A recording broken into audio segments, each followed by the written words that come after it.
nahalaeng adi kanto lipatan nalpas ko ngayon kari asikan ti pagtungpalak nusyak tuntay matay kasanuntun tay tuy bangkay dagantun tay gabur ko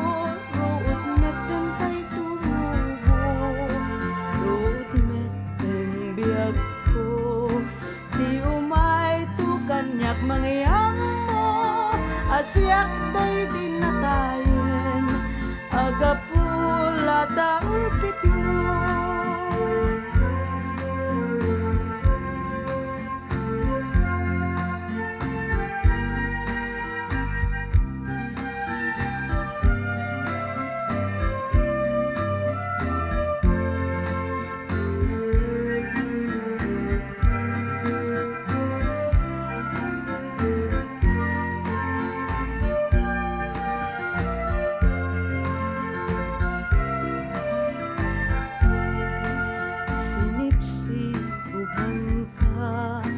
Kadagiti adu